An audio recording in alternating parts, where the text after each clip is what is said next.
Cette histoire commence par une image impossible. Une anomalie capturée depuis l'espace, au-dessus de l'un des lieux les plus inhospitaliers de la planète.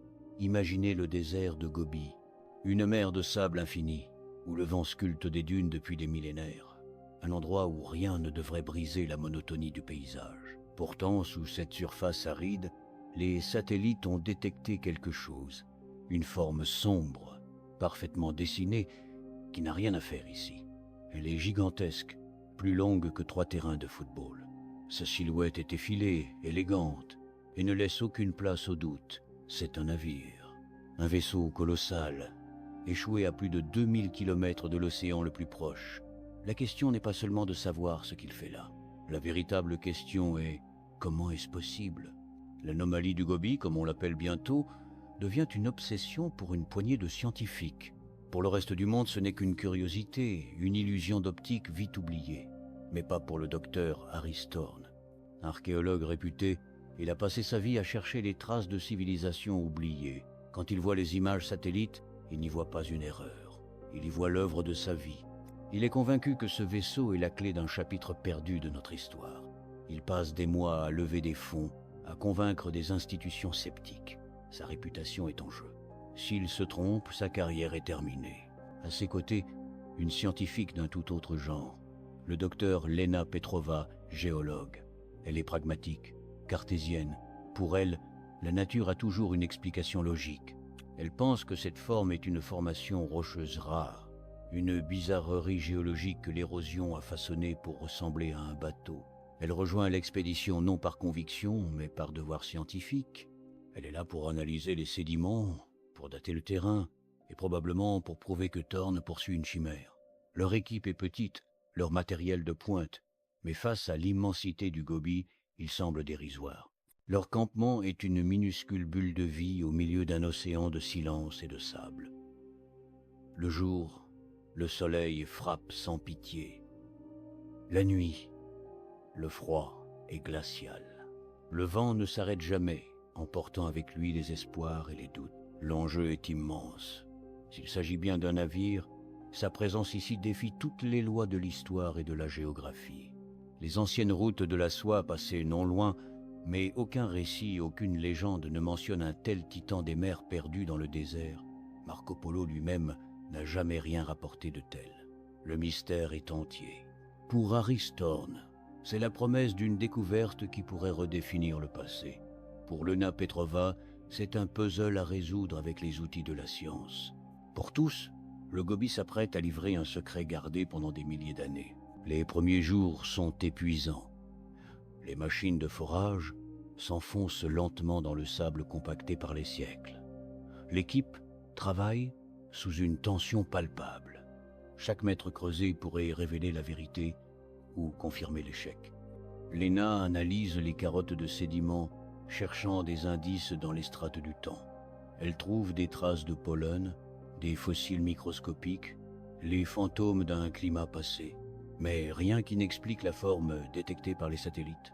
Thorne, lui, supervise les fouilles, les yeux fixés sur le sol, comme s'il pouvait voir à travers le sable. Et puis, un jour, le son change. Le forêt ne mord plus dans la roche friable.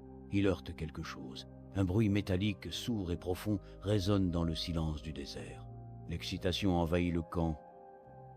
Avec précaution, il dégage le sable à la main. Ce qui apparaît les laisse sans voix. Ce n'est pas du bois pétrifié, ce n'est pas de la roche, c'est du métal. Un métal sombre, presque noir, d'une perfection déconcertante. Il est lisse au toucher, sans la moindre trace de corrosion, malgré les millénaires supposés passés sous terre. C'est impossible. Aucun alliage connu ne pourrait résister si longtemps dans de telles conditions. Lena Petrova est la première à exprimer ses doutes. Ça ne ressemble à aucun navire qu'elle connaisse. La courbure est trop parfaite, le matériau trop étrange. Elle émet une nouvelle hypothèse. Un prototype militaire secret peut être un sous-marin expérimental de la guerre froide, enterré ici pour ne jamais être retrouvé. L'idée est plausible. Le Gobi a servi de terrain d'essai pour plusieurs puissances mondiales. Mais Harry Thorne n'y croit pas. L'échelle est trop grande. La technologie semble trop avancée. Alors que l'excavation progresse, ils découvrent une nouvelle énigme. La surface du métal est couverte de gravures. des lignes fines et complexes qui s'entrelacent pour former des symboles inconnus. Ce n'est ni du chinois ancien, ni du sanskrit, ni même des hiéroglyphes. Ce n'est aucune écriture humaine répertoriée. Les symboles semblent à la fois mathématiques et organiques. Ils brillent d'une faible lueur bleutée sous la lumière des projecteurs. L'hypothèse du prototype militaire s'effondre. Aucune nation n'aurait développé un langage entier pour un projet secret. La tension monte entre Thorn et Petrova. L'archéologue y voit la preuve d'une civilisation perdue et incroyablement avancée. La géologue, elle est face à une anomalie qui défie toute explication rationnelle. Elle se sent perdue. Ses outils, ses connaissances, tout semble inutile face à cet artefact. Une nuit, une violente tempête de sable s'abat sur le camp, les isolant du reste du monde. Les communications sont coupées. Seuls face à leur découverte, ils doivent affronter le mystère et leur propre certitude. Le vaisseau fantôme du Gobi n'est pas ce qu'ils croyaient. C'est quelque chose de bien plus étrange et de bien plus ancien. Isolée par la tempête, l'équipe se recentre. Luna Petrova, frustrée par l'objet lui-même, retourne à ce qu'elle maîtrise, la Terre. Elle décide d'analyser les carottes de forage prélevées à grande profondeur, juste en dessous de la structure métallique. Elle cherche une rupture, une anomalie dans les couches géologiques qui pourrait expliquer comment cet objet est arrivé là. Pendant des heures, sous la lumière blafarde de sa tente laboratoire, elle examine les échantillons au microscope et elle trouve quelque chose.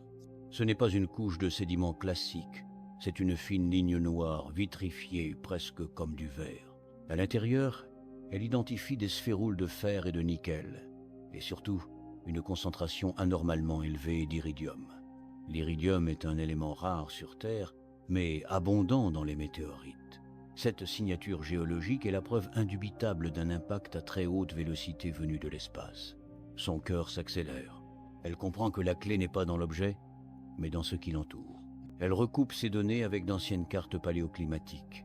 Il y a des millions d'années, bien avant l'apparition de l'homme, le désert de Gobi n'existait pas. C'était une vaste mer intérieure, un gigantesque lac salé. La datation de la couche d'iridium coïncide parfaitement avec cette période. Tout s'éclaire soudain dans son esprit. Elle se précipite hors de sa tente et court vers celle de Thorn, les résultats à la main.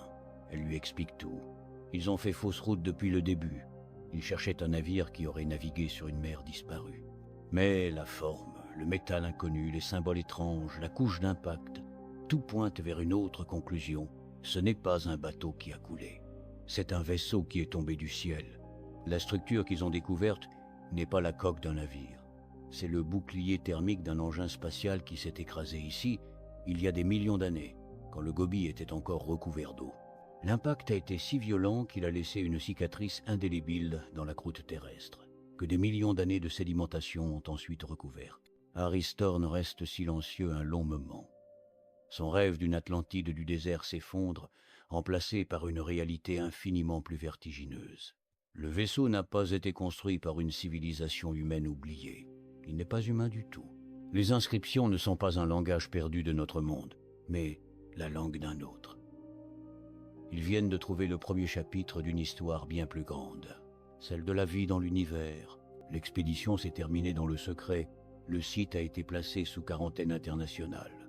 Ce que le docteur Thorn et le docteur Petrova ont ramené du désert de Gobi n'est pas un trésor archéologique, mais une révélation qui va forcer l'humanité à revoir sa place dans le cosmos. La découverte a changé leur vie à jamais. L'archéologue qui cherchait le passé a trouvé l'avenir. La géologue qui cherchait des explications logiques a trouvé un mystère qui la dépasse. Le vaisseau fantôme du Gobi n'était pas un fantôme. C'était un visiteur silencieux, un messager d'un autre monde, dont le voyage s'est achevé il y a une éternité dans une mer aujourd'hui disparue.